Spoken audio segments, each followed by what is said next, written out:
Welcome back to the channel. You're watching 100% NUFC. I hope you're all good. So it's the Newcastle United versus Leicester City match preview this Wednesday at St James's Park. It's a New Year's Day kickoff, and it's a game that I'm looking forward to, but at the same time feeling quite nervous because I feel like we're going to be in for a tough all-round game. But just before I jump into it, I want to wish you all a happy new year, and I hope you all have a successful one for all my viewers and subscribers. Now, let's jump into it. How these go is I talk about Newcastle being the home side first, my club, and then I'll talk about Leicester towards the end of this video, so at least you know where we're at. So let's jump into it. So my club, Newcastle United, of course, if there's any Leicester fans watching, we come off the back of two straight defeats, one against Manchester United on Boxing Day 4-1 at Old Trafford, but most recently we did lose 2-1 at St James's Park against Everton, which I go away from that match very, very disappointed because you can't afford in the Premier League to start off slowly in both halves and concede two sloppy goals like we have and expect to come away with a positive result. And we only have ourselves to blame. We didn't learn after the defeat against Manchester United how we beat ourselves and Man United didn't beat us. We've done exactly the same against Everton, who, let's be fair, are rejuvenated under Ancelotti, but that doesn't mean to say that we can defend like we did on two separate occasions against Everton on Saturday, especially at home when you've got to try and pick up positive results to keep away from the relegation zone. And yes, if you watch it back, there was a couple of penalty decisions which didn't go our way and the referee was shocking. But at the end of the day, if you look at the whole game, Everton, had chances to possibly win by more than just 2-1. So really, we'll have ourselves to blame for it, but we're now going to have to move on. And it is nice that once you've had a home defeat like we had, to have another home, game against Leicester a few days later. But this is a very, very tough game, and I'm not looking forward to us taking on Leicester at St James's Park this Wednesday because of how good Leicester are, where they are in the league, and just given our form. The fact that we've conceded 6 goals in 2 games does not fill me with any confidence whatsoever, given that Leicester City, can score goals for fun, and they're not in the top 2 for no reason. And the squad that played against Everton, there's a couple of changes I possibly would make going into it. The first one, would you drop Lejeune for this match against Everton? Because Leicester, should I say, because for me, he just didn't look match fit against Everton. He looked way off the mark, and since coming into the side, he's just made some costly mistakes. I know Fabian Shaw has done the same, but Lejeune for me just doesn't look like he's really keeping up with the pace. He just doesn't look up to speed at this moment in time. I still think he's a good player, but I know we've got issues at the back with Keeman Clark being out, Lejeune obviously having the problem, Dummett's obviously out. We've got Keeman Clark missing, and the last thing we want to lose is obviously Lejeune. We want him to be match fit, but he just didn't look it against Everton for some reason, and neither did he look match fit against Manchester United at Old Trafford only 5 days ago. And it's a real concern there, especially at the back, and the way we've just been, letting in goals. And let us know down below in the comments what you would do there. But for me, I would personally put him on the bench if it means just bringing him on for like the last 15-20 minutes. The next one, Joelinton. I know Steve Bruce is probably not going to drop him, but how many times do I have to keep playing this lad that he's not scoring goals? And people will talk about the service, but at the end of the day, he's just not cutting it. You're watching him every match. People are saying he's improving. He's improving. What? Assisting goals. He's a number 9. He's a striker, and he's not putting the ball in the back of the net. And he just frustrates us because, for me, as a number 9, he should be scoring more than just 1 goal.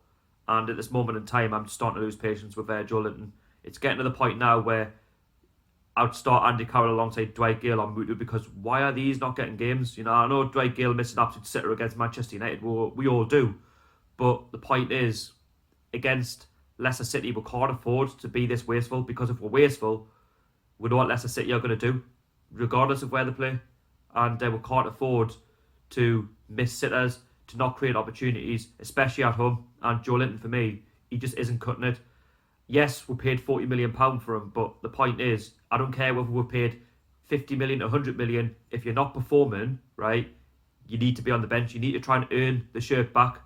And that's only one thing that Bruce is really frustrating us on that situation regarding Joe Linton, because for me, he's just not doing the business, putting the ball in the back of the net. And just let us know down below in the comments, would you start him or would you drop him? For me, I'd drop him. It's simple as that. It's as simple as that, but that's me. But Shelby and Hayden, they looked a little bit quiet, I would say, against Everton a few days back, but I'd like to think that they're going to be a bit more livelier on New Year's Day. I want to see a little bit more of them. Almiron, he was a little bit unlucky not to have scored a second goal against Everton. I think he'll definitely start against Leicester on New Year's Day. We need all of these players to feature on New Year's Day. And looking at the record against Leicester City, it's not very good, especially at St James's Park. We did play them in the League Cup. We did draw 1-1. We didn't play the strongest side. Leicester did. We did take the lead, but Leicester got back into it. But we did end up losing on a penalty shootout. But at the end of the day, if you don't play a strong side, and you don't take the cup competition seriously, regardless if Leicester have played a stronger side, you do end up paying for it and you end up getting dumped out. And it was pretty earlier on in the Carabao Cup. And we did play them at the King Power, which I went to.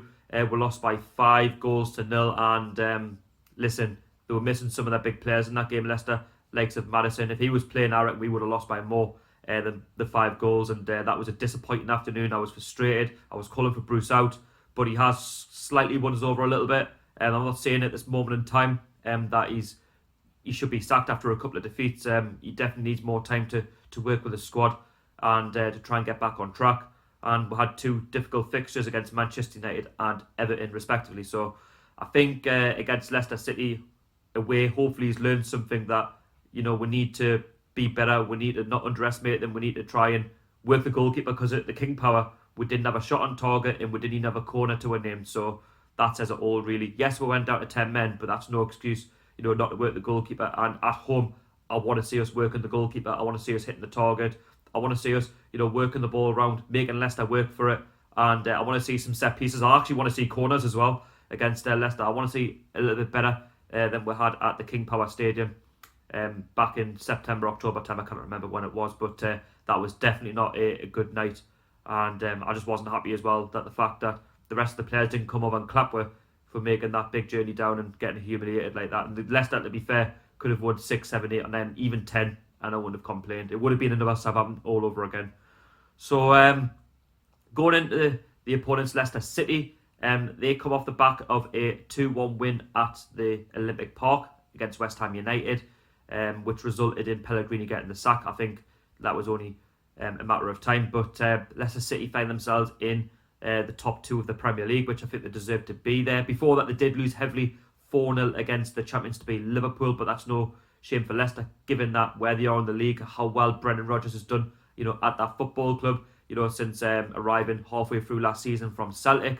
And they've gone from strength to strength. And who would have thought Leicester City, would be in the top 2, pretty much comfortable Champions League spots for next season. I would have thought Leicester City were challenging for, the top 6. But fair play, they're proving everybody wrong. And they remind me of the side under, what's his name, Ranieri, when they won the league that season. And they're playing with belief. Jamie Vardy, is on the form of his life the season where they won the league under Ranieri. And for me, Brendan Rodgers seems to be getting the best out of the full squad, including Jamie Vardy, which is our go-to man to get goals. And talking of Jamie Vardy, he didn't feature against West Ham last time out, but he will feature against us on Wednesday. That was due to his wife giving birth. So congratulations to Jamie and Rebecca Vardy on that. But we're going to be featuring against a very, very strong physical Jamie Vardy, one who's obviously not really had a game, and he'll be fully match fit for this match on Wednesday, and he's going to cause us problems, no question. And obviously Iheanacho did score against West Ham to replace Jamie Vardy in that match, but I do expect him to be dropped, not because he was poor, but because Jamie Vardy is the better all-round striker. He's the Premier League's top goal scorer this season, and he's got the pace to burn, hasn't he? And he's got the more experience. As well as that, next to him, you expect our old folk in Isaac Perez to start alongside him. He did play against us at St James's Park, of course. Didn't score, thank goodness for that. But We all know what Perez is about. He's got the trickery, he's got the skill. He's not got the pace, I would say, that Jamie Vardy's got, but he can cause a problem, and he can score a very, very good goal on his day. And he scored some vital goals for us last season, and he's definitely picking up his form at Leicester as well, because when he first arrived at Leicester, it wasn't so good for him. He started very slowly, but he has found his way at Leicester, and he's scored a couple of decent goals, especially a hat-trick against Southampton. So he's definitely one to watch out for. That midfield, they're blessed with pace, they're blessed with talent, such as James Maddison, the England international, who can get up and down the pitch. He didn't feature against us at the King Power. I do expect him, to start at St James's Park on New Year's Day, unless he's got an injury. But as well as that, they've got Ndidi, someone as well who can cause a problem. The Nigerian international midfielder, someone who's got pace to burn, who can get up and down the pitch. He's very strong. They've got Tielemans as well, who I think that's a good bit of business there for Leicester. They've got a Belgian international there, who they did have on loan last season, but they've managed to sign him on a permanent. I've heard that he hasn't been great in the last couple of games, especially against the so-called bigger clubs, against Manchester City and obviously, of course, Liverpool.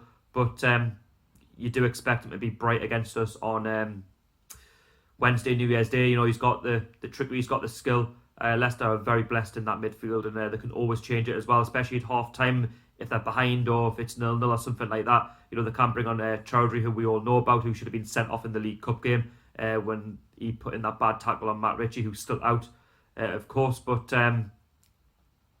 Leicester, at the back, the one to watch out for is Sionchu, who replaced Harry Maguire. What a fantastic signing he's been proven to be at Leicester City. Very solid at the back. He can read the game really, really well. And when we're attacking, of course, he's going to put his body on the line for Leicester City to try and deny us, and we need to try and find a way past him. And he's someone who, as I've said, can read what an attacker's going to be doing, on that day, and he's proven to be a bargain. I don't know exactly where they signed him from, but he's a Turkish international, and he's definitely a solid centre-back and one who can progress with Leicester, in the future going forward. And I'm expecting Leicester, to have all of the ball at St James's Park. I know we are known for having all the ball ourselves, but given how good they are, where they are in the league, given their record against us, I mean, we've got a better record down at their place, but at St James's Park, they'll be G'd up, especially after that 2-1 win against West Ham away. They've got the confidence to go on and get more points, and you do expect Leicester, to finish in the top 4 this season, and they're a pleasure to watch. They like to pass the ball around really well. As I've said before, if only we had the pace in our squad that Leicester City have got, then it would be fantastic. But we haven't, and Rodgers, as I've said before, is doing a fantastic job at that football club, and how much more can he achieve with Leicester City? I mean, can they ever win the league again? I don't know. I'm not saying they're going to win it this season. I don't think they will. They're too far away. They obviously are a point above Manchester City, who are in third, but what can he realistically achieve at Leicester? What, a League Cup, an FA Cup, possibly, a Europa League or Champions League next season, depending on how far they progress in the Champions League, if they make it, which you expect them to. But, well, we'll have to wait and see on that. But Leicester, it's going to be a tough all-round game. For us, it's going to be a long afternoon, and we're going to have to try and cope with them as best we can. And Steve Bruce is going to have to pick the right side against Leicester City. But in terms of a score prediction, I do like to stay positive. We are at home. I'm going to go for a shock 2-1 win to us. I think we can turn it around. I think we can, get in behind their defence if we play well. But then at the same time, I wouldn't be surprised if we do come off the wrong end of a defeat. But at the same time, a draw wouldn't be the worst result. But I've got to stay confident that, we can beat anyone at St James's Park, when we put our mind to it, when we actually play a game. So I'm going to say, 2-1 to Newcastle. And fingers crossed it comes off. So let me know your score predictions down below in the comments. Let me know what team you think Steve Bruce will field against Leicester on New Year's Day. Leicester fans, let me know likewise for Leicester City and Brendan Rodgers. What's he going to field as well? Let us know what team you think he's going to pick. And do you think, as I've said in the last preview, do you think it's going to be a mixed squad for both clubs going into this one on New Year's Day? So anyway, thank you so much for watching. This has been the match preview for the game against Leicester City at St James's Park. If you are new, please go along and subscribe to the channel. Hit the thumbs up. That would be massively appreciated. Follow me on social media, 100% NUFC on Instagram and Twitter. And I'll see you all in the next one. See you later.